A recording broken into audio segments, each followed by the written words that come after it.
我觉得 AHQ 是一个很强的对手。我觉得我们下路的实力是绝对要强于他们的。我觉得只要我们下路正常发挥，我觉得可以赢。Deft sends from across the wall into that jump is Nadius, not going anywhere, and Deft is going to pick up another one. 我觉得安能打败 Deft， 他是我队友，所以我相信他。It's another beautiful kill, but triple for Anne, and the Urgot is making plays. 我们会打败 EDG 在4场以内。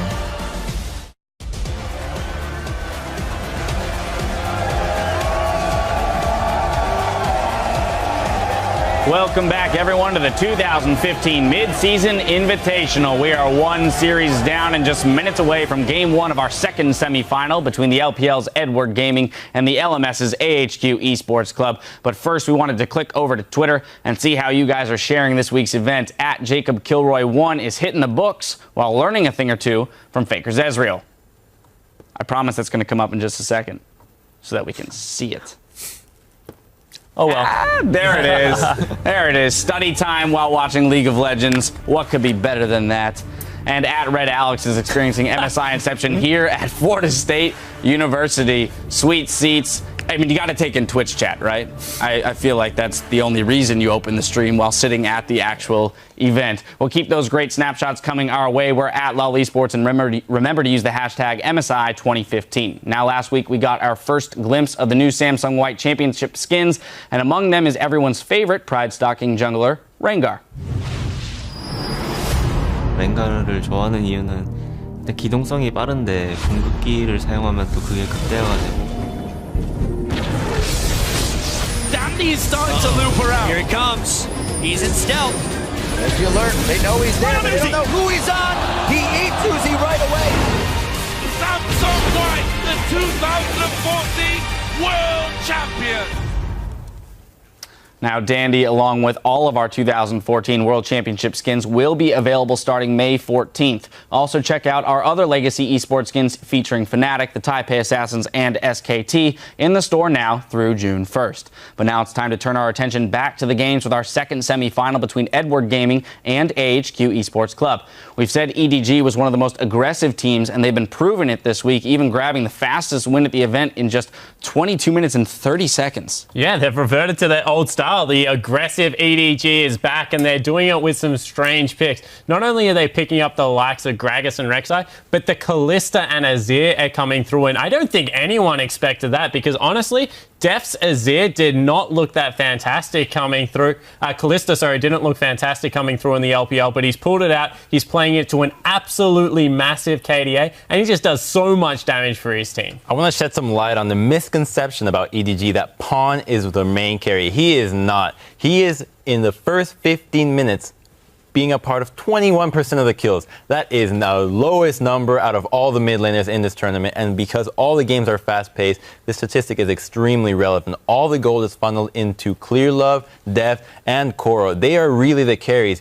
Pawn is more like a distraction, so sending resources to the mid lane is really just wasting your time because in the end, he's not the one that's going to be carrying EDG. It's going to be Deft and the top laner. All right, well, meanwhile, AHQ is the team that never says die. We mentioned it earlier. They were fourth in their region, but have been a force to be reckoned with here at MSI. Yeah, and I was actually really impressed because I was personally not looking so much at AHQ because they came in as an underdog and everybody actually expected them to go out in the first round, but they really impressed me, and especially Ziv, doing really, really great in the top lane, playing a really strong game against Mara and Snar. I can just repeat that over and over. I really was impressed by the Maokai play. And I think that, if anything, he will have a really hard time against Chorus now because that is a notch even better. So I think we should look out for his 1v1 especially. Yeah, there's another matchup I want to touch on. It's that jungle matchup because Mountain right now, he's been coming out hot. This guy came up on the team in 5.5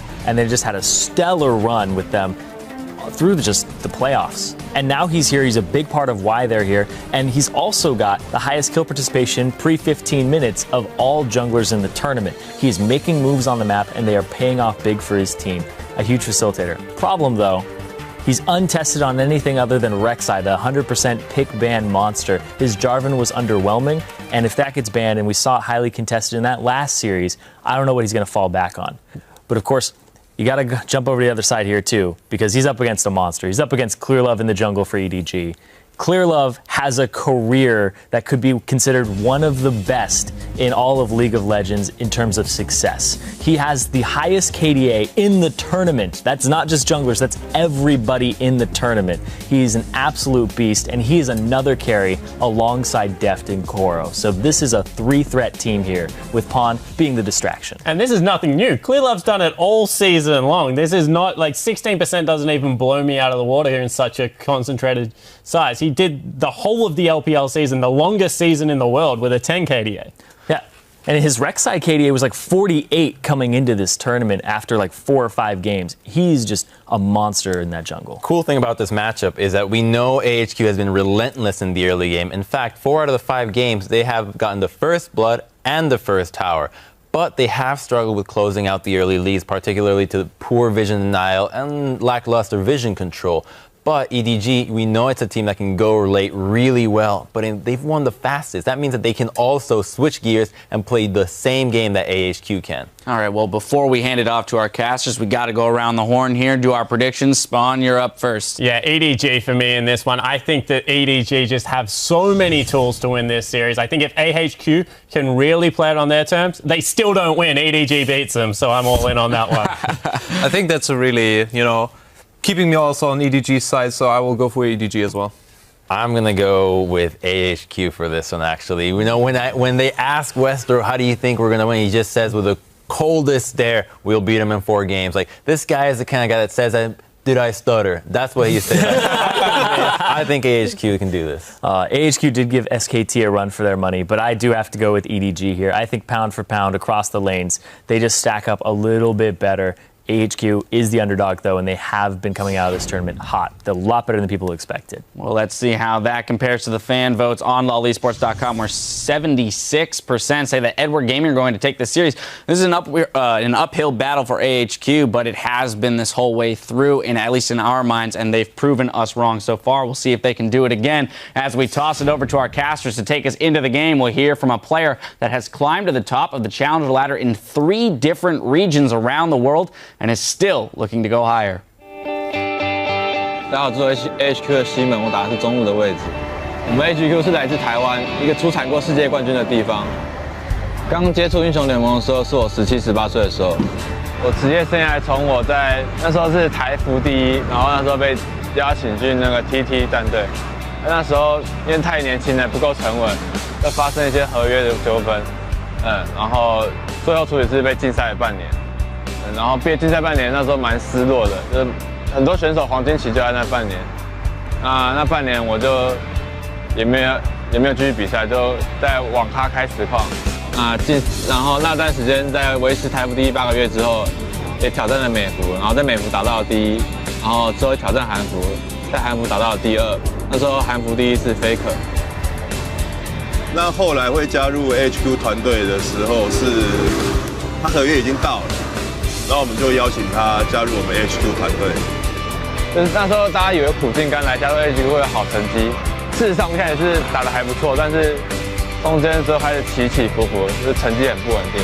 然后也是大比赛也是输给 TPA， 然后直到最近在新加坡拿到了门票。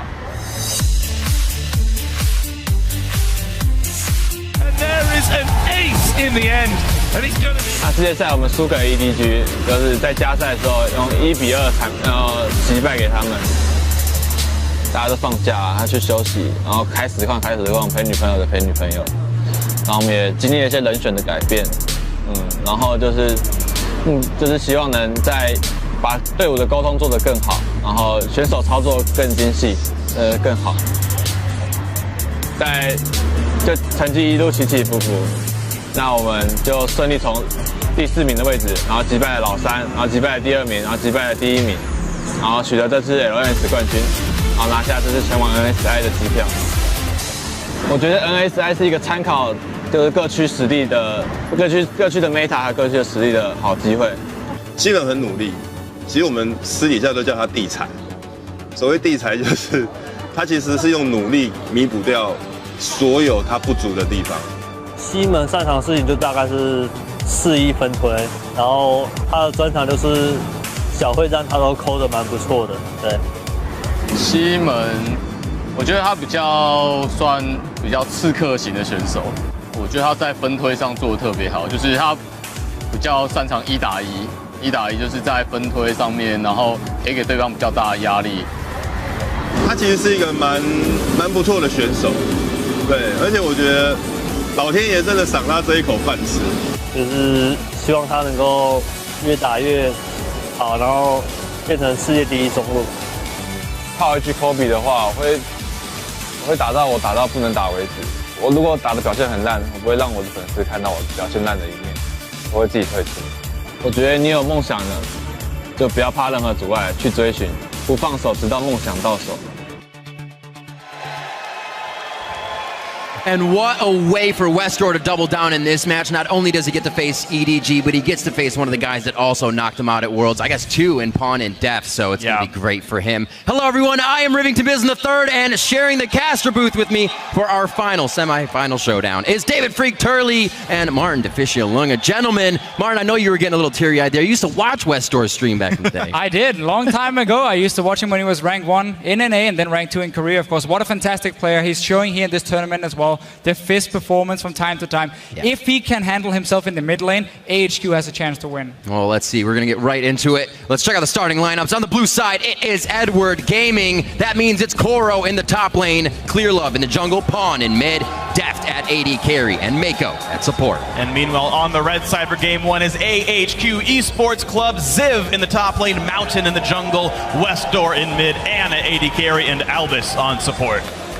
This is going to be an amazing matchup. A lot of people feel that EDG is kind of a raised up AHQ in a few levels in the lanes and whatnot. But like you said, if Westdoor can get going, if he's not fully banned out, then this is going to be good for AHQ. The thing about AHQ here, and if you look at them play back in the LMS and now here at MSI, it's so much about Westdoor and Mountain in terms of the early pressure they can apply. That then leads into ganking the bottom lane over and over and getting Ant fed. That should be the strategy. So look for them to start banning out things that can stop it. Like an Alistar, like maybe an Urgot, that's hard to tower dive. And of course, similarly, you're going to see Edward Gaming, I think, ban a lot of these AHQ mid lane champions from Westdoor, the Zed going away, things like this, the big individual playmakers. And it surprised me some of the AHQ chose blue side for their game 2 and game 4. They're not opting into a counter pick for Westdoor as much as hoping to get first pick themselves. You're seeing multiple bans come through from EDG. This leads me to think first pick Rek'Sai, get the early aggressive jungle away from Mountain and get Clear Love on one. Mountain has been so good at ganking early on, and we saw the kill participation. The analyst desk showed it, how active he is in the early game. If you bang Gragas and first pick the Rek'Sai, he's left to play Java, and if you look at like the standard picks for him. So with them even banning here, they're respecting Clear Love as well, who's had a fantastic showing on Rek'Sai.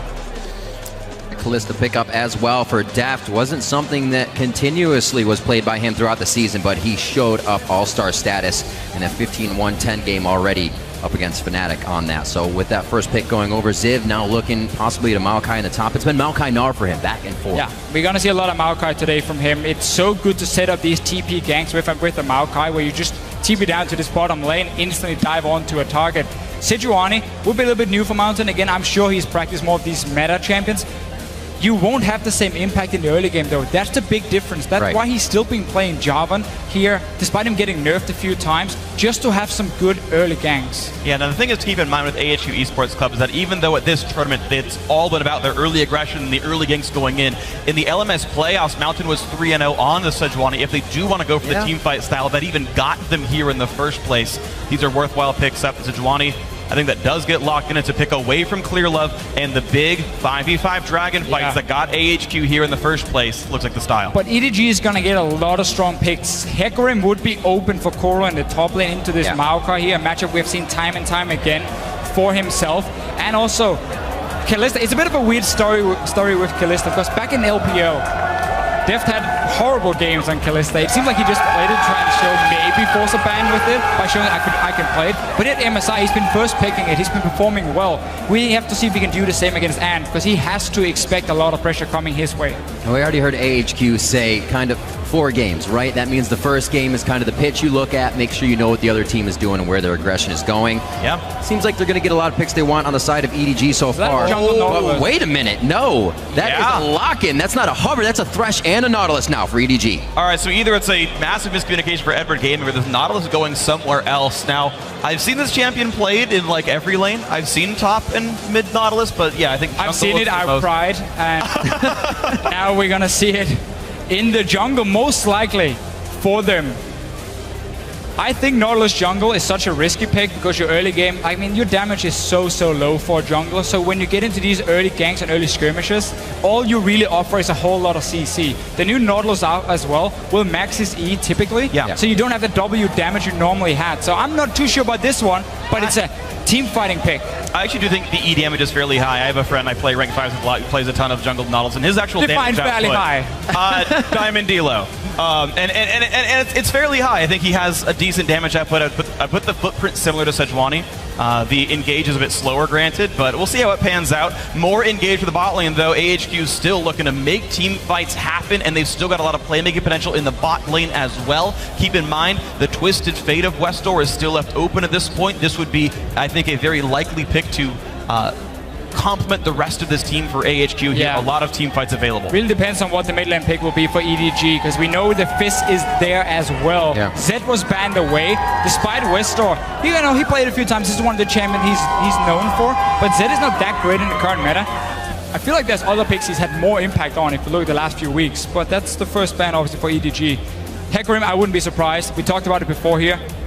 It is such a good pick for Koro because it allows him to be a big carry. And this guy has been so good up in the top lane for EDG all split long. And when you run a heavy engage composition like AHQ, it is very easy for the other team to flank on you because you're obviously going to run straight at EDG. So if there's a ward on the side, look for Koro to teleport in, and then you just destroy the enemy AD carry. That was an 11-0-9 Koro the first time they faced AHQ Esports Club. So I'm sure Ziv wants to get a bit of that revenge back for himself as well. And now what will Westdoor be able to round out this composition with? And we can really see EDG here what they're doing. Cassiopeia as well. Yes, okay, you can land a stun on her because she doesn't really have any mobility to escape that. But if you miss it, her ulti is going to stop you when you run straight at her. So she can survive fairly well. You can build a few tanky items. You obviously get the tier, you fully stack it, you have that extra shield from it.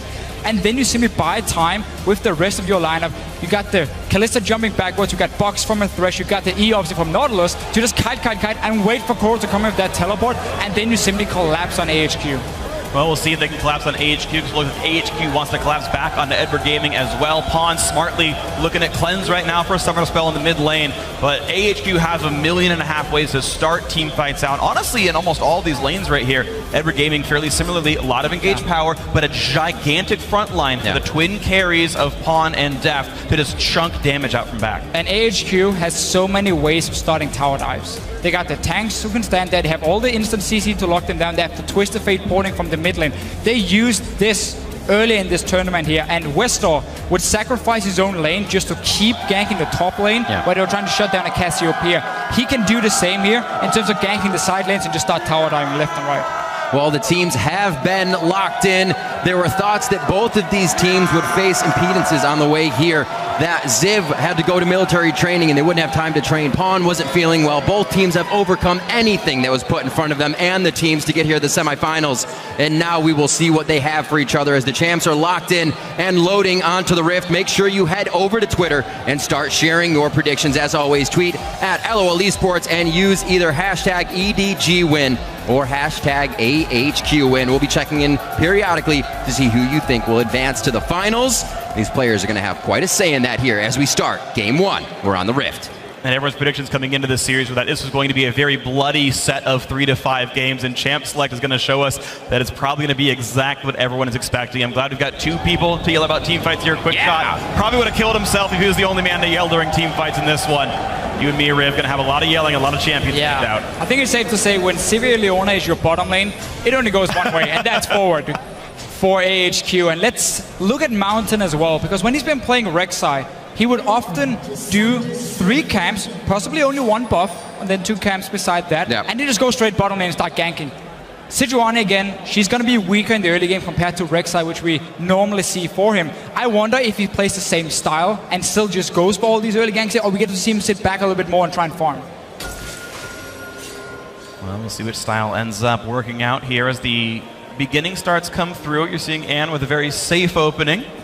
Steelback already took notes on that one. Mountain hopping around. Ziv also with some early safe wards to watch for the invades. Edward Gaming actually all piled into their own jungle. Didn't find an invade happen.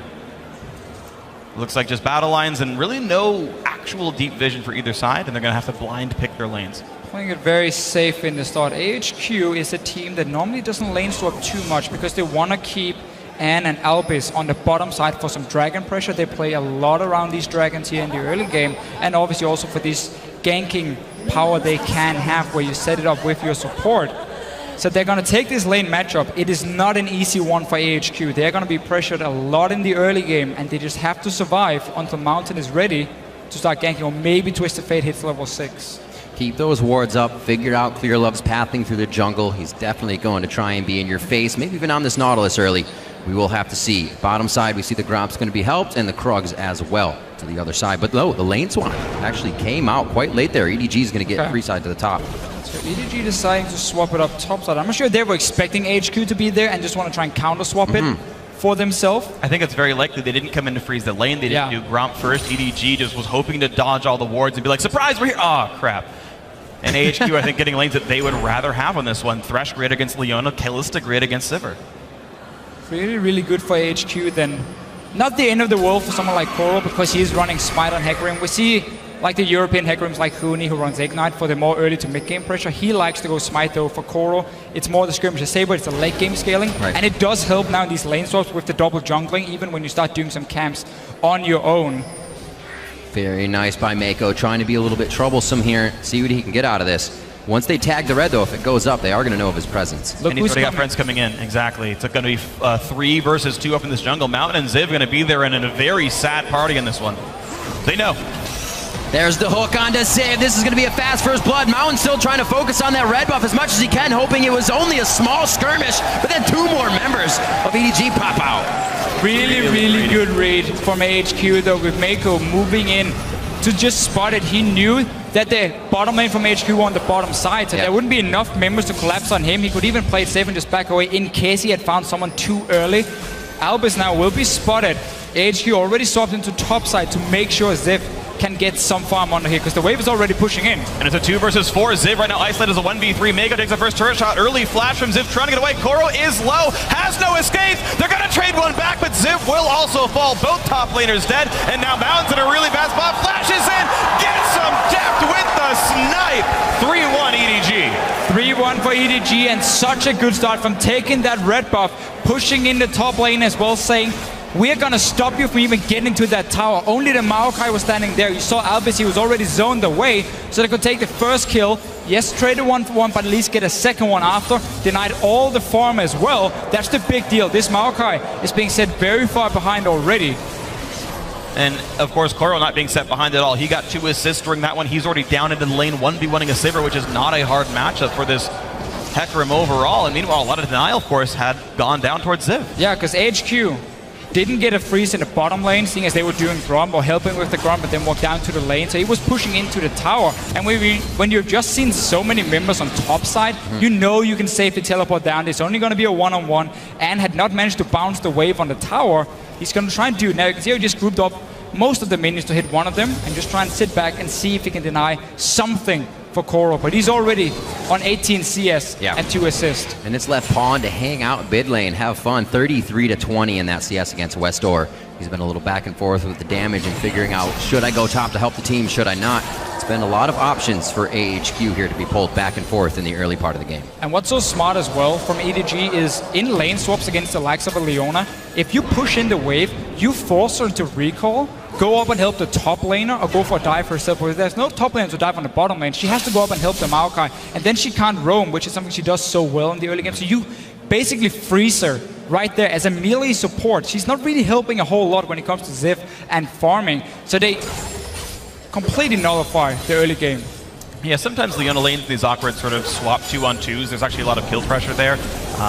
Old Jack was a really good example of one, just someone who had a ton of damage and the gank pressure was great, but you've got a Sejuani jungle, not a good ganker early game, and Maokai, honestly, pretty low damage threat here. Like, good luck turning this fight around. They're just going to let Ziv take a bunch of damage. He might even die for this one. The Ren's going to be there. A few more hits, not going to be enough in the end, but this is going to be tough for AHQ to get anything they want out normal game or early game normally. They love to do dragons, and that's not even on the chart for the next five or so minutes. No, they're going to have to simply move this Leona back to the bottom lane and then have Mountain come down if they want to take a dragon. Give up that top lane because it's already lost. You're not gaining anything by staying up there with your support because you're going to lose the 2v2. Slowly but surely your tower will go down. And we've already seen Clearlove as well saying, well, I'm winning, or my team is winning mid lane, we're winning top lane. I'm just going to walk into your jungle and start placing a few wards, spot everything that's going on, and you won't be able to do anything.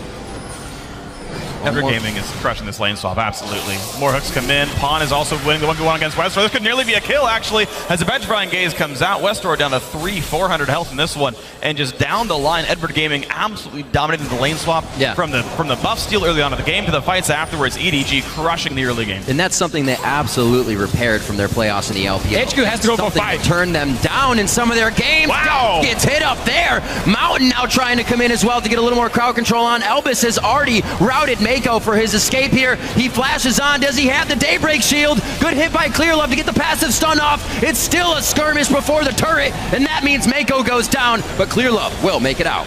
So what was a horrible situation for AHQ before, where they were losing out in every single lane in this lane swap, quickly turned into 2 kills. I'm not sure how Mako didn't manage to flay back Albus here. It was just Deft staying too far forward and therefore getting engaged on. Big mistake from EDG up there in the top lane. Had they just played it out safely, they would have just gotten stronger and stronger. I mean, compare the two top laners, 45 CS, solo XP from one guy, and a Maokai is trying to share with 2 other people and barely getting anything. Well, AHQ is doing what AHQ normally does. Okay, it didn't work the first time. We're going to keep trying to gank this lane over and over again. It seems it's not they're ganking for Amp, but just ganking wherever the enemy AD carry is. And finally, this one works out. They tie up the scoreline in kills, but you see a 1,000 gold difference, keep in mind, just from this massive disparity in the mid and top lane for EDG. And now AHQ, as we talked about before, what they could do was simply swap the Leona down to this bottom lane and try and have some pressure down here towards the dragon as well. But they're already behind in XP, except for if you look at the 280 carries. Top lane Ziv has just hit level 5 for himself. To me, that's actually okay, though. Level 7 Boomerang Blade BF Sword. You know, Deft got some Berserker speed, but if you're getting stunned, who cares what movement speed you've got? So I think there is some kill pressure if there's an outplay against Mako. Definitely is in the bottom lane and for AHQ. That should be the focus as well. Seeing as Koro is already so far hit up in this top lane, you can't really expect too much from the Maokai. So yeah, bottom lane is where the kill pressure can be, and that will also lead into this dragon that AHQ wants early on. Just worth pointing out, Deft still has his flash on Callista, saved his summoner spells on his prior death. So this is a very scary lane. Deft, if he goes past river, just dies to Twisted Fate, unless there's a really good lantern from Mako. And it's going to be, you know, up to EDG outplaying. You can see Mako playing towards the back. But one misstep is a kill for AHQ and a dragon afterwards. So we have seen this before with rushing Hurricane on Callista.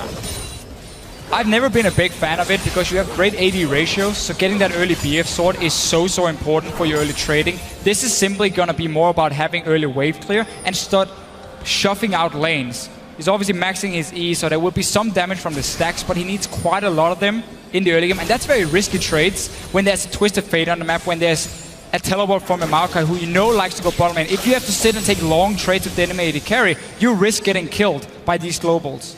And it's just about time for that Dragon Clearlove trying to get in and force this ward out. You can see Mountain coming around the side. Don't know if they're going to be able to get much out of this. With the 6 from Westor, I would have figured the TP bottom would have activated their first Dragon attempt, but it looks like the party's going to be in the mid lane. Westor only moves a few thousand units there, and he may get hit up. He's forced right out of the fight immediately. That's going to be Clearlove going down. Koro's forced to ult out of the fight there, and EDG actually did not want. Oh, very good setup from AHQ. Both teams are trying to set up some pings. Might not be over yet. Mako is going in.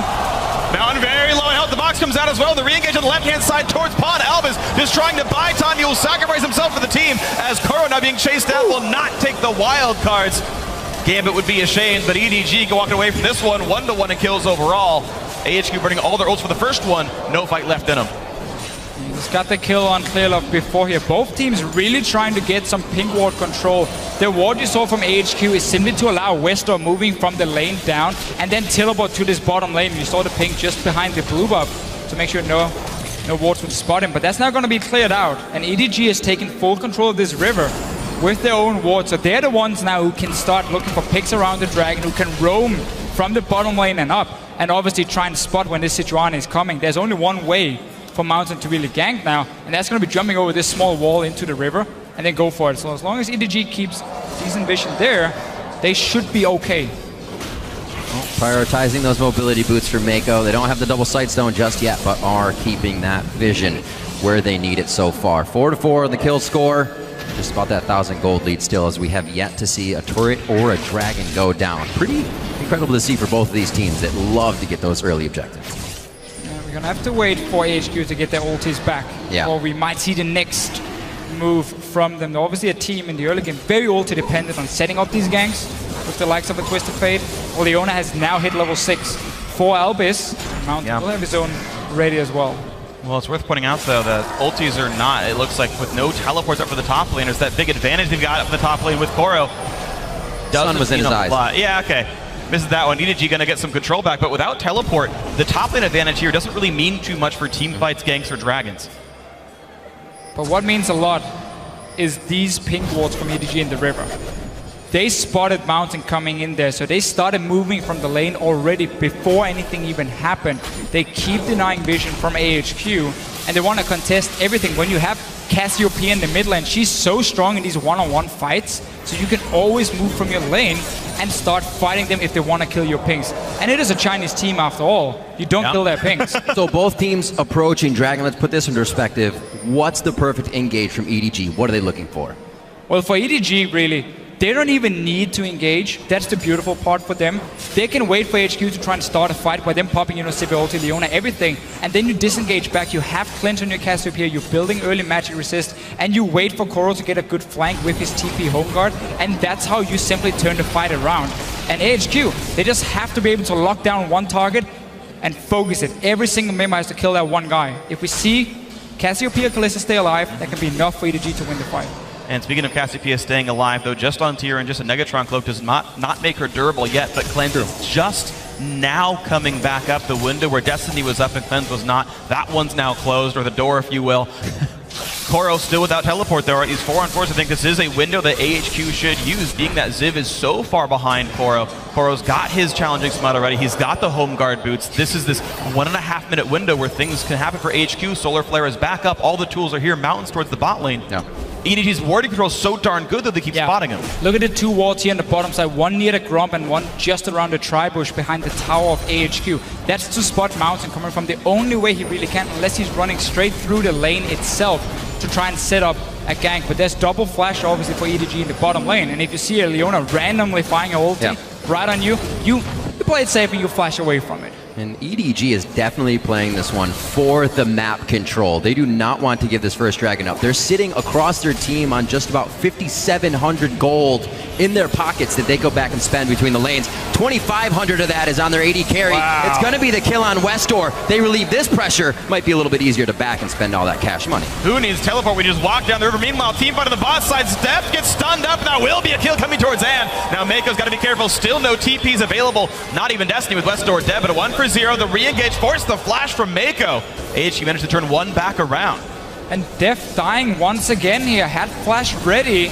Still managed to get locked down by Albis and Ann. This is very important for AHQ that they can keep getting some kills in this bottom lane. We know they like to play around the AD carry in these late game team fights. People talk about how EDG's mid laner is a bit of a distraction. We can say the same for AHQ's, because late game team fights, it's Ann's time. And Ann right now is going to get the first global objective of the game with Dragon 1 on the field. Looks like a bot lane kill was all they needed. Def holding most of the team's kills, most of the team's gold. He's off the map, and EDG not going to be able to fight much of anything. Hurricane plus BF Sword plus almost level 9 for Deft will make him very strong, but now there's no team fights to go for EDG. Let's do this again. Yeah, let's see what happens. There's obviously so much mobility for EDG's bottom lane already with Kalista jumping around. There is flash as well for Deft. So the first one he dodges, and how does he get locked in? Just walks into melee range of Albis, gets stunned, and instantly locked down. Big mistake from Deft here. All he had to do, honestly, at this point, because they were winning so hard in mid and top lane, was just play safe and sit and farm. Because when you die, that's where you open up for Dragon as well for AHQ, and that's exactly what they wanted. EDG's also been avoiding Ann's lane. Not avoiding, but going towards the top, going towards Ziv. Now Ann gets a few kills of his own just because of the skirmish in the bottom lane, and he is one of the guys for AHQ, besides Westdoor, that's going to put the game on his back. Could start getting that silver kill. I mean, in terms of winning team fights and winning Dragon fights, I mean, Westdoor can make the plays, he can start the fights, and he might even get the picks and as a result win those fights. But in team fight output, it is entirely on Ann's shoulders. If he gets picked off, there is no team fight for AHQ. If he has no gold, there is no team fight for AHQ. Starting the game 1-0-1, starting the game with good CS numbers. Ann's in a good place so far. AHQ pretty much playing according to their book, and yet EDG still far ahead from their lane control, from their CS leads. From the lane swap. And exactly, that gigantic early game lane swap lead. They're kind of resting on those leads, if you will. Well, I mean, keep in mind, they have great scaling in terms of the Cassiopeia and the Hecarim, so EDG is not in a position where they necessarily have to force a lot. Now Mountain, he tried to clear a few wards. Whoa! You don't do that.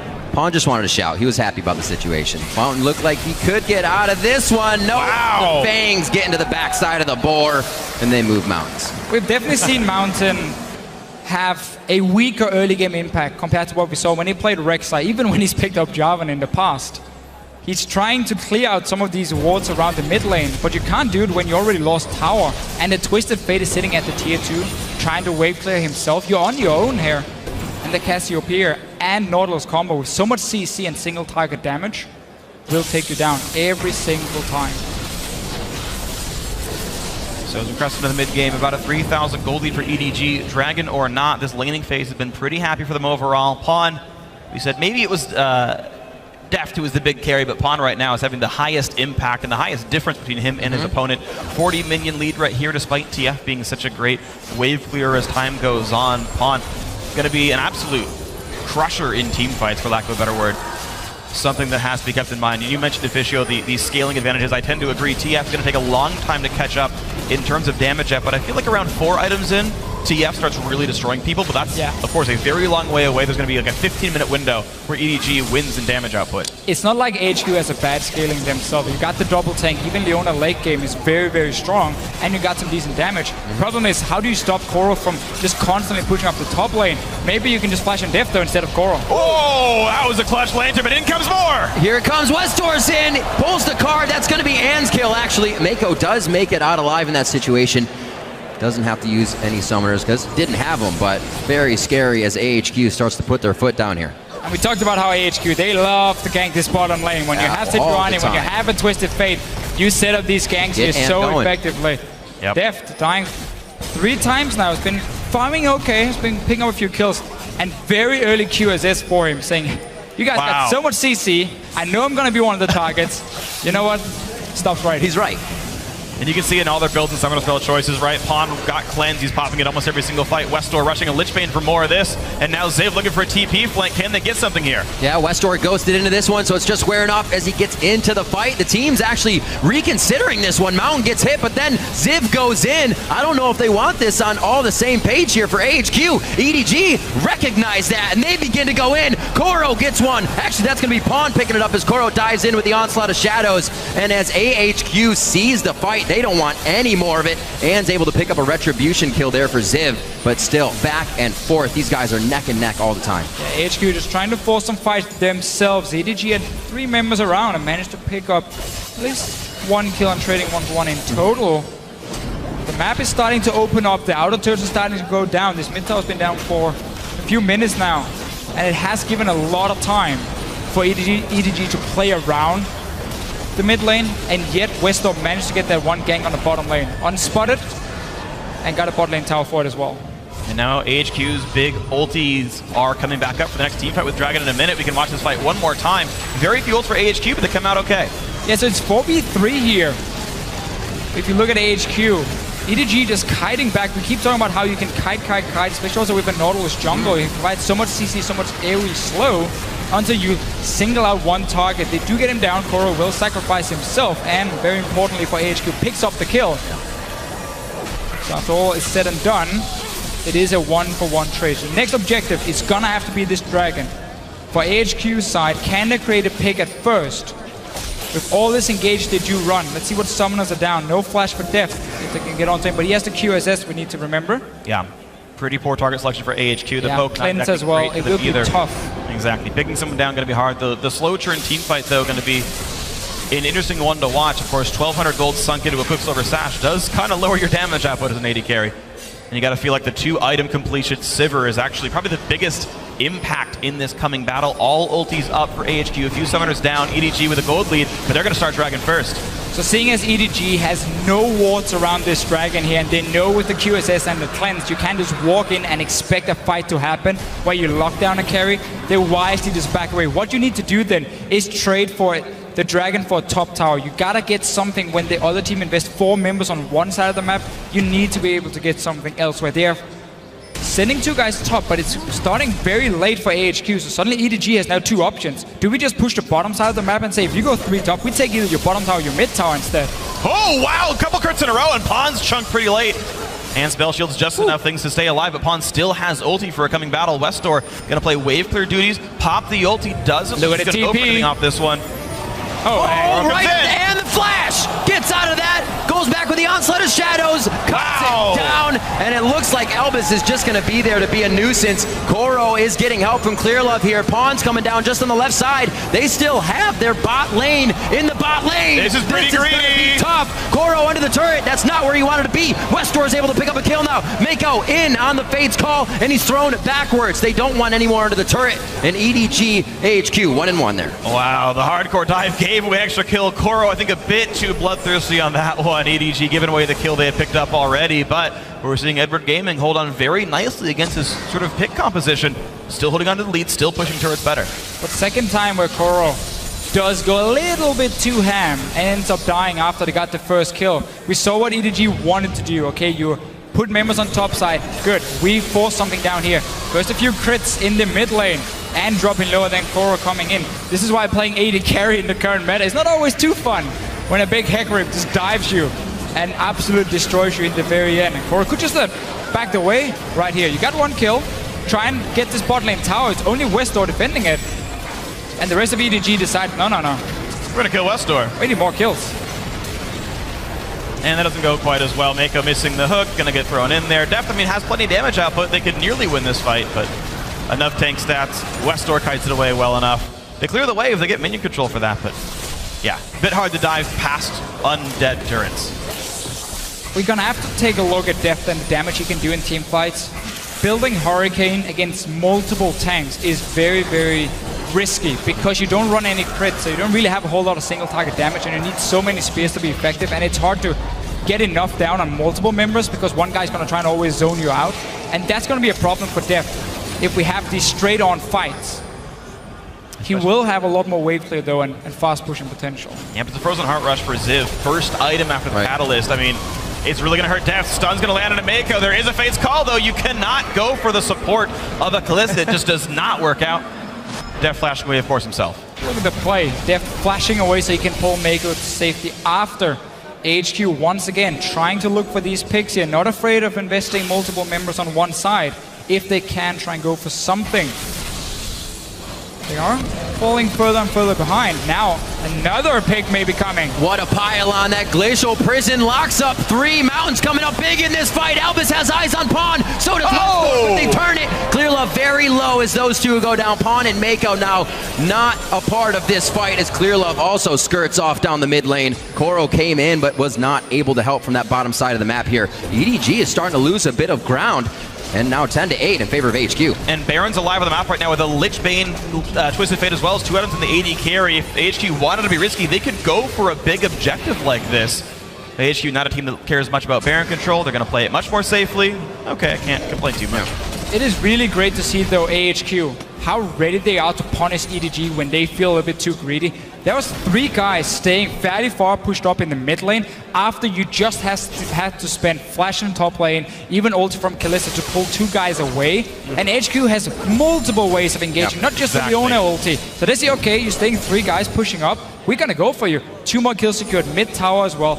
Every time EDG makes an over-aggressive play on the map, they get punished. And it's not like EDG has a bunch of disengaging tools. It's mostly just their flashes to get away from fights like these. So, you know, a 2-minute cooldown Zipper ulti versus a 5-minute cooldown flash, at some point these add up to EDG not having a way of getting away from the AHQ hard dive. And AHQ now only down 500 gold, but Edward Gaming goes for the Baron sneak, but it's right on top of a ward. AHQ should be here in time.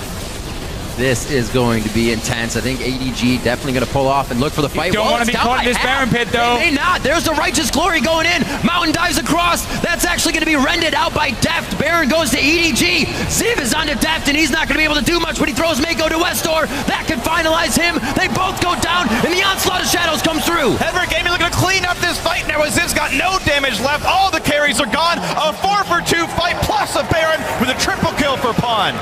And despite AHQ having a ward on the Baron, Kalista, Cassiopeia, they destroyed double smite as well. EDG had so many ways of burning down this Baron in time. They got it, won the team fight as well. It could have been so tricky if they were caught in there against all this CC from AHQ, but just never managed to get in time. Albus, he's still running away. Oh, they outplayed it. Where are you going? Pawn using his time wisely. Quickly heads to the mid lane. Knows everybody's in the ring around the Rosie game right now. After the triple kill, able to pick up a turret as well for himself, sitting on 2,000 gold. Let's see this again. Yeah, just look how fast EDG can burn down the Baron, and then you have Cleanse on Deft, you have Mikhails as well for Mako for the next stun coming in. If you look at Westor here, so 2 stuns now. Not gonna call it wasted, but cleansed away at least, and EDG managed to just clean house. Only one of the carries is being targeted, that's Deft at this point. The rest of EDG feeling safe, can win the fight. Ooh. And it's fun to watch them because they normally don't care about dragons. EDG is like all about, we need that one Baron. If you make a mistake, we will grab the Baron instantly, and then we are so good now at pushing our advantage on the map. And that's typically how they win games. Just get such a big lead doing that Baron buff. And AHQ, one of their fatal flaws is fighting dragons. They should not. 5,000 gold deficit. Baron buff on 3 people of Edward Gaming, and AHQ happy to stick around. There's a giant wave top lane that could be pushed, but they want to fight for dragon right here. Edward Gaming going to take it down very soon. Here comes another Destiny. Deja vu, but on the other side of the map, who's going to take this one? It is going to be Dragon. Deft once again rends it. Ziv is going to pick up Pawn. No triple kill for him this time. And to the back line, and cannot keep himself alive long enough. And it looks like EDG will just start to trample down on the members of AHQ after taking the Dragon and controlling the fight nicely. And we talked about how EDG, they're not looking to engage. They want AHQ to start the fight. They want to react to it. Yes, then we back away a little bit, and suddenly Koro just appears from the side, from the flank, and he dives onto someone from HQ in the back line. And that's how you win the fight. There's so many defensive options for EDG to stay alive long enough that at least only one that carries with it. And look at this here. EDG is kiting backwards at first. Westor even coming down, and then look at the top here near the blue buff. Koro jumps in from behind, looks at Ann, and he just basically zones him out from the start. We'll probably take him down with clear up as well, while the rest of EDG, he says, I gotta go. They just keep dancing around, and yeah, you can flash the wall, so can Hecarim. Man, poor Ann right there. He's just doing the right thing, and it's so impressive how much durability AHQ actually has in this fight. So much time was spent, so many ults burned trying to knock down Pawn, and while they eventually did, they just let the slow burn of what Cassiopeia had for damage and just Deft with the Hurricane Bloodthirster just removing people. The Kills Crucible, a big deal, absolutely. The cleanse, everything else, just keeping EDG alive long enough that that hard engage isn't quite killing him. If you really think of the positioning on that fight, it kind of just turns your brain around. EDG were in the pit, they got Dragon, and then somehow Ann was in the pit, forced in. These guys, like you said, able to just kite it out to Fischio and bring the fight into their favor.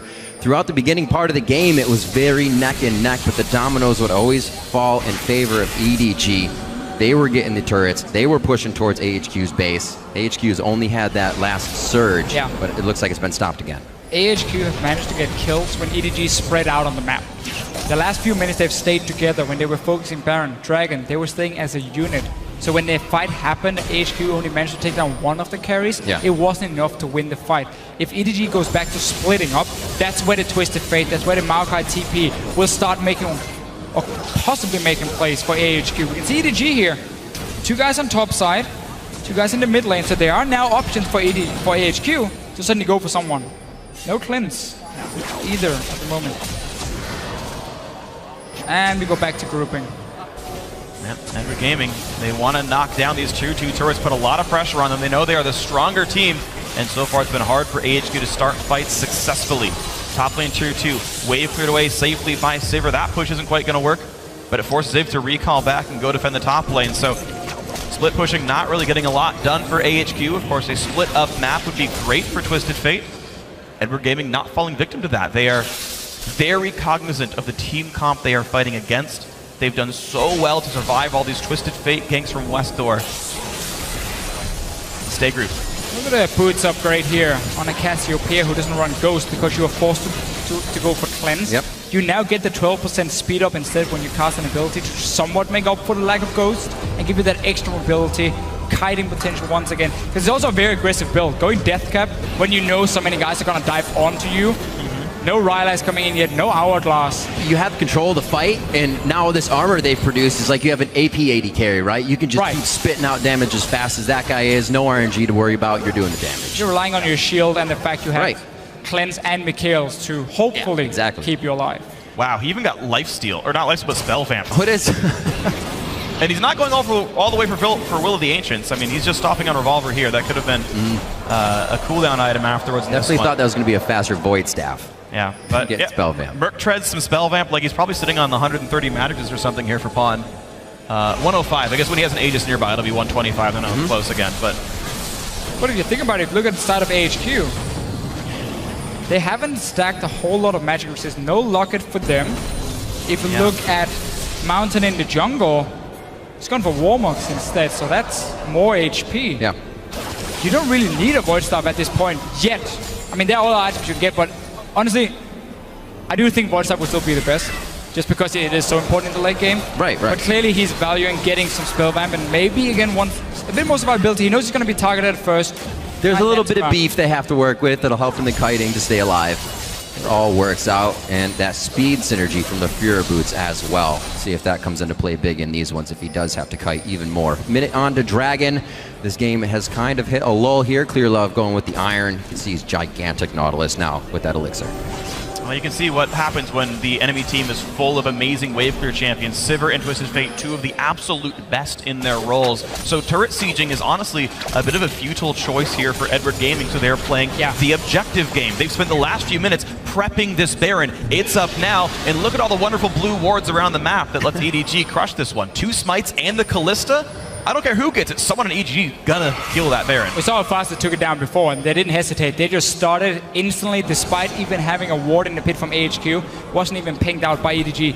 But yeah, they can't really siege. They can't really split push either, because of all the engage from AHQ. So very tough. It has to be around this Baron here. You get up the Baron buff, you buff up these minions, and then you can maybe get if you hit on a tower, or you have to just force a tower dive straight onto AHQ. But that's the risky one with so much CC. So it is a bit tricky for EDG closing out the game. They want AHQ to move out of the base and take another 5-on-5 team fight. You need a ping there, guys. Normally you would need a ping. Well, the Destiny is going to be locked in on this one. It's only for Vision at this point. Albus is at the front door of this engagement, and he's going to be the one that's hooked first. And he's got a lot of armor and MR, but the damage output still coming through from Deft. Will there be any kind of re-engage? It's a 1-for-0. Sivir ulti popped to go backwards, actually. So much for that lane only going one way. These guys are running for dear life. Clear Love poked down a little bit, but AHQ, no illusions of winning this battle whatsoever. But they re-engage up on a Koro anyway. Ziv waiting around. This is a 5v4. Keep in mind, there's a dive onto, and he's trying to cut out with the Ruin King, but there's so much pain coming through. Koro can't quite make it happen. Mako flashes, can't reach it. Mountain, however, is caught by Pawn. Ready to deal the damage. Cleanse on up. One hit from Dead Mountain. Barely lives. We've seen this before happen where EDG gets an early kill and then Koro just goes man mode, tries to get something else, and he ends up dying. So many low members from AHQ. EDG is back on this Baron here. They still have all the DPS they need. Just missing one smite this time. Gonna be easy. It's not even the smiters that have gotten it. Deft has gotten the dragons and the barons. He'll do it again. The Rend just too good, and he knows how to use it. Ziv doing what he can to place and clear wards on the way out as he watches the Baron once again go over to EDG. Dragon is alive, AHQ's first love, really. And they're going to try to get that for themselves here to prevent the 5th one from coming any faster for EDG. That's going to work, actually. Very smart by AHQ. They've gotten a little bit more confident, I guess, as time goes on. There were moves in the SKT game yesterday where AHQ could have taken objectives and took the slow route. This time, smarter plays by AHQ, but still, they're down 9,000 gold. Edward Gaming looking great. And that's only the second dragon, 36 minutes in, for a team who normally plays around it so well. And that simply comes from losing the mid lane. They couldn't contest the wards around the dragon. They couldn't put any pressure really from Westdoor except for one gank down the bottom lane. Yeah. That's been so tough for AHQ in the early game. And also the fact Mountain is not on a ganking champion. With the Sejuani. Sejuani has some decent ganks, but it's not the same as these early game junglers like Rek'Sai. And that's what we were looking at for EDG to do, is target him a little bit with his champion picks coming into this game. He knew it would be first picked. If AHQ didn't ban it, it would have been first pick from EDG. And that's why they decided to ban the wave. But then you got to make the trade here. Do you want the Kalista then and give them the Rek'Sai? I mean, you got to be able, when you're on red side, to value how important is one pick if we can get 2 super strong picks for it. Yeah, number 2 and 3. And number 2 and 3 here were Sejuani Maokai. And they thought, okay, we can get Clear Love off of his early game champions. He was a great Lee Sin player, great Rek'Sai player. Those were gone away. He was a great Sejuani player. Remove the team fighters too.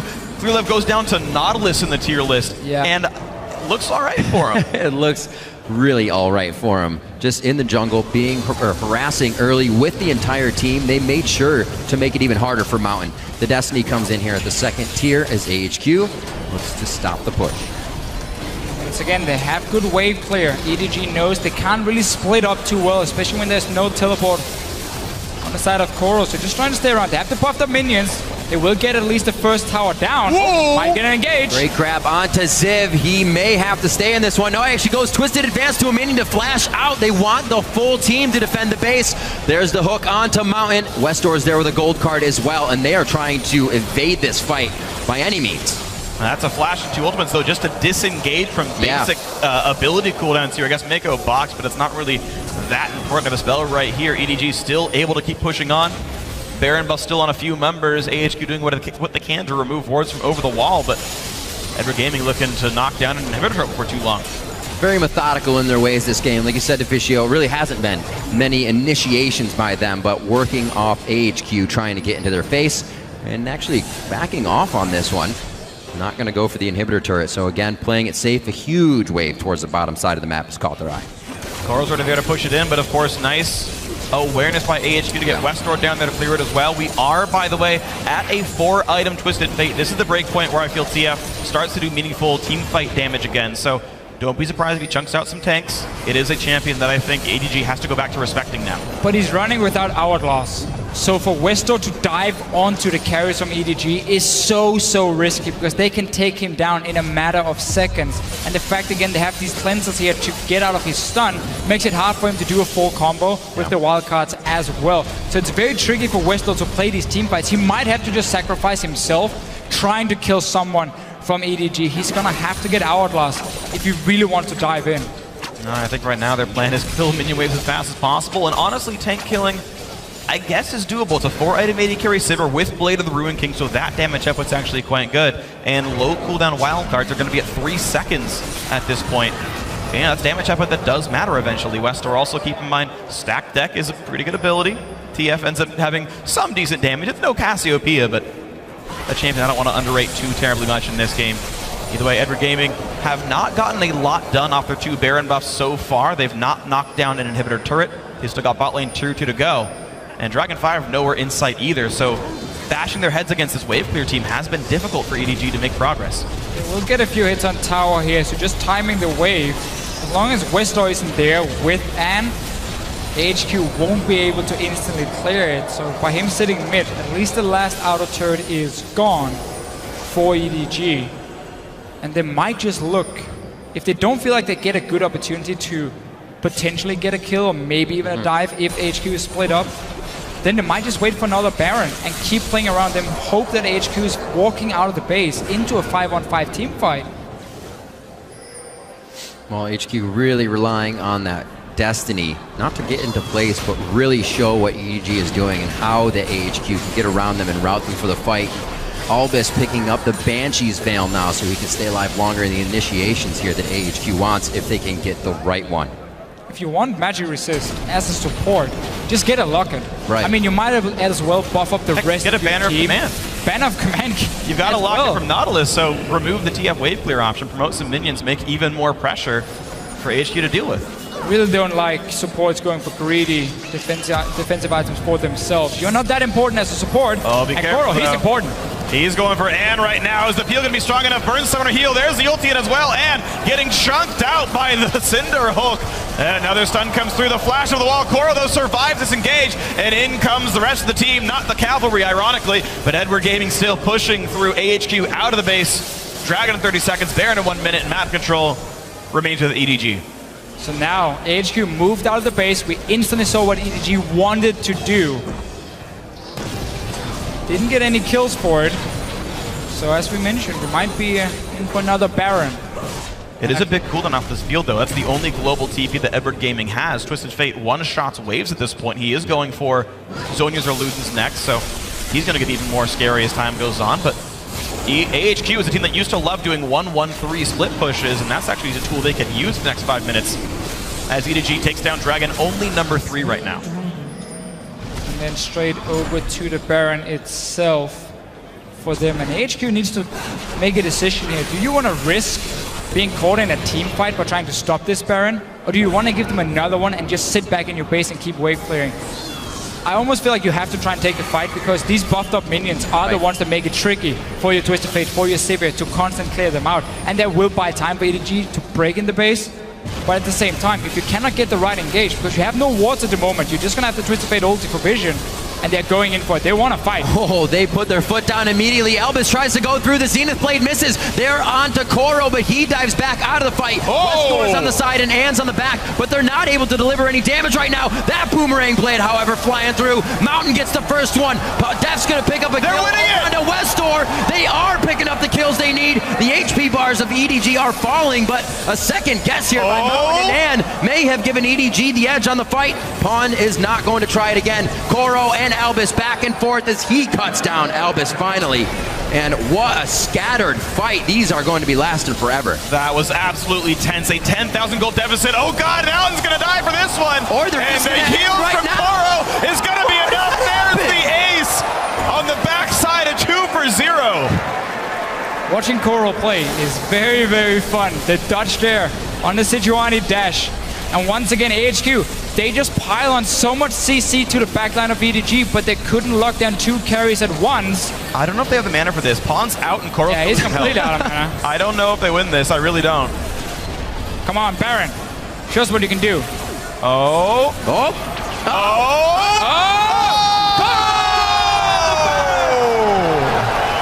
I don't think that triggers anything in the store, but it was still pretty awesome. Good guy, Baron. Keeping AHQ in the game. Koro once again going too ham. All right, let's see. Yeah, he has to die every single time. Engage first. Cleanse being used. Let's see where the rest of AHQ is going to. Can they get onto this back line? There's a beautiful ulti from Mountain onto 4 members. But they simply can't target out both these carries here in the very end. I believe it is Def going down. He jumps forward very aggressively. He wants Westor. Wants Westor down. Ends up dying for it. And here it looked okay for AHQ. The Cassiopeia and the Hecarim, though, they're still alive. And in the end, EDG back in the middle and gets the last few kills before Baron joins the fight. See, after this, I was kind of like, all right, they're just going to kind of farm it out in mid, and Koro's just like, man mode. Koro has to die every single time. And he's still dead, so AHQ starting up on a Baron. There is no teleport. This is incredibly risky, but it's a play they're going to make. TP and Destiny pop to engage onto EDG. Indoors Pawn they go. Is it going to be enough? The stun lands as well. Sarah's shields will still be down, but a massive re-engage. The spell vamp is so massive, and in comes Koro. It's a 1 for 0, and out goes AHQ. 3 kills going to be picked up for this one. The McHale's right onto Pawn immediately, lets him run rampant. Double kills all around for EDG as Koro finally gets back. I think it's going to be hard for him to die on this one, but it looks like they're actually going to be pushing base. I like this here. Go for the base because you had so much trouble breaking into it with all the wave clear from AHQ. Open it up now. You have minion waves as well. They can win. There's 40 seconds. You might just be able to finish the whole game. And here they go. Koro's going to be tanking this turret. He is beyond tanky. 30 seconds on the respawn. There's the minion wave. He's even got a cannon. There is no way I feel like Mountain could actually clear this wave properly. And here comes the game-winning push. He says, follow me, come this way, not the Nexus turrets. What a game one from EDG. AHQ said it would be 4. They have their chance now. EDG takes game 1. What a great controlled game by Edward Gaming. It is difficult to play against a Twisted Fate as good as Westor, to not get picked off, to maintain your gold lead, even in a big split-up game. You don't even have siege potential. And EDG had to play for the Dragons, for the Barons, slow and methodical, and they did it. 2 things started the whole thing for EDG. The lane swap was so heavily in their favor. They got very, very far ahead. Coral got free farm down in the bottom lane one-on-one. Then the mid lane pressure where they got down the early tower. They had some good fights defending these wards. Mid-game, they were splitting up a few times. AHQ really showed what they could do with this combi, how good they are at finding the picks. But then it stopped once EDG decided, now we group, we focus on objectives like Baron, like Dragon, and you have to come team fighters straight on.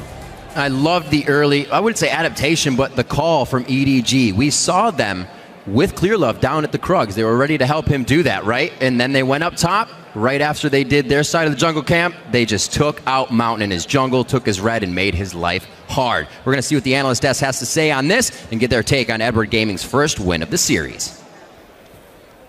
Thank you, Riv. Not to be outdone by our first series of the day. Both of these teams just coming out hard in the beginning, slapping each other around. I mean, this was a bloodbath of a game. It was reminiscent to game 1 where both these teams faced off. In the beginning, it was kind of even. You know, we could see how AHQ could make a comeback, and then eventually EDG just bursts through the gates and rolls them over. Yeah, I think a lot of this game came down to pick ban phase once again as well, and I really have to question the TF pick here. It was picked into a Cassiopeia, and as soon as you have cleanse on the Cassio, you just win the matchup. You absorb the first yellow card as it is, flash forward, get the stun down. Pawn even mucked up the level 6 quite substantially. He missed the Q-Eat and then just ulted for fun and wandered away, but he just still had way too much pressure in the lane. Crumbs, I want to get into the Cassiopeia itemization real quick. I know you had something to say about that. Yeah, so she went with the tier first, then finished the Abyssal Scepter, then a Death Cap, then completed the Seraphs, and then got Boots, which to me is more of the realistic build. Obviously, you know, snakes don't have feet, have heads that can wear hats, Rabadon's Death Cap. Obvious. Thematically correct. But the build makes sense because they don't want to dive. They want to get dove into against a Sivir, a Sejuani, a Maokai. They just want to defend themselves. So lots of dive. He has up and front burst damage. You need to tell that to Koro, man, because there was one member that definitely wanted to dive in this game, and he was going hard in the paint. Every single time he could get anywhere near the AD carry, he was going for it. Yeah, and you were talking about picks and bans. Nautilus jungle. Man, I personally love Nautilus jungle. I talked about it a few weeks back, like way when it was just like Cinderhulk was coming out. I think this is a great jungler to fall back on. It provides so much zone control, so much CC. It has 4 types of CC. You can hit everybody on a team with it if you just change targets. You're constantly AoEing. And if Deft is one of your main carries, you get to protect him. Also, his early game, people think it's very weak. His E is extremely strong, and his passive adds extra damage to his attack. You see it on the invade when they go for the level 1, that you're not expecting that type of damage from a Nautilus, and he's able to just make up for the deficit where it's hard for a Nautilus to escape. He's got movement speed quints. He's able to chase after people if they do escape from him and get his passive off. So I think the Nautilus pick is really good when you're protecting those backliners. And especially if you plan for it, because everyone says, why would you pick it over anything else? Well, they banned everything else, so then he has to pick it. It's a good fallback. And if that is what you have as a fallback, I completely agree with you. That was next level getting in there. Didn't even go for the Nunu, went for something new. I have to say, I really do like to see the Rek'Sai and the Gragas banned out, simply because we get to see where junglers are going to go in this tournament if those are not available to them.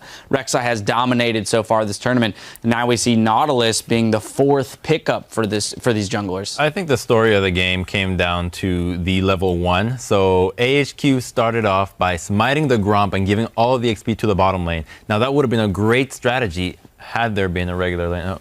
AHQ on screen right now as you're talking about them. They're working out their strategy, see if they can come back in this next game. I'll let you continue on with your point about that level 1. Exactly. Yeah, so they went for a level 1 that gave a lot of quick experience to the bottom lane so that they don't miss a beat of any experience, so they would have had a huge lead.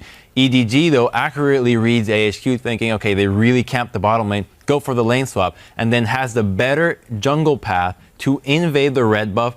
Thresh just sits there. Level 1 waits for the jungler and top lane to just invade, gets a free kill, and then eventually AHQ gets a little bit greedy, goes top, and dies hard. And even more impressive is how they set up the turret dive off that, because it looked like it was going to be a 4v3 kind of up there. But what Koro did is he actually pushed them off the turret and made it a 3v1 turret dive. It was just so smart. I do want to jump into our replay. 26 minutes into the game, 4 for 2 for EDG around the Baron spawn. We're going to give this one to you, so we're going to pull that up on your screens right now, and you can take it away. Yeah, and one of EDG's strongest points in their game is their Baron control, and they started off any small advantage. The advantage you got here, you think it's 5v5, everyone knows what's going on. There is no advantage. Mountain doesn't have his ultimate, so if we roll this one out, you'll see that he can't throw it. I'm like, where's Mountain's ultimate? Oh, it's still on cooldown. They chunk it out with Kalista, the double smites, no hopes for a steal. Unfortunately, AHQ overcommit into the pit. I think if they had left one more member outside to deal with death, all this damage wouldn't have come through and it would have gone a little bit better. And EDG, they love to force these fights. They love to go to objectives. And when they have double smite Kalista, you're not going to steal it away from them. It's so hard to do so. And then they clean up after they pick it up for themselves, and then they just start snowballing from there. And that's how they create these advantages. You talked about EDG. When they have a little bit of an advantage, they want to snowball it more. They want to get as much as they can. And when they want to fight you, they don't wait for it. They don't wait for the hard engage. They force something that you have to fight them on. And I love that play style. We're going to be seeing more of that this series. Now, we saw their thirst for the Baron, though, almost bite them there in the end as they go for it with just the 2 members. So hopefully they can stay away from some of those tendencies. We'll see if Edward Gaming can keep the momentum on their side in Game 2 versus AHQ. You're watching the 2015 Midseason Invitational.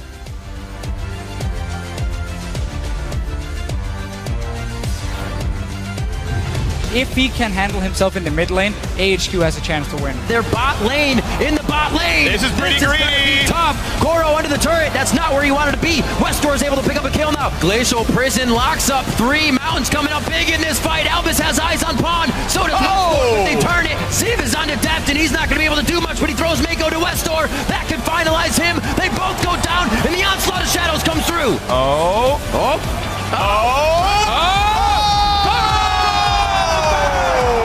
EDG takes game 1.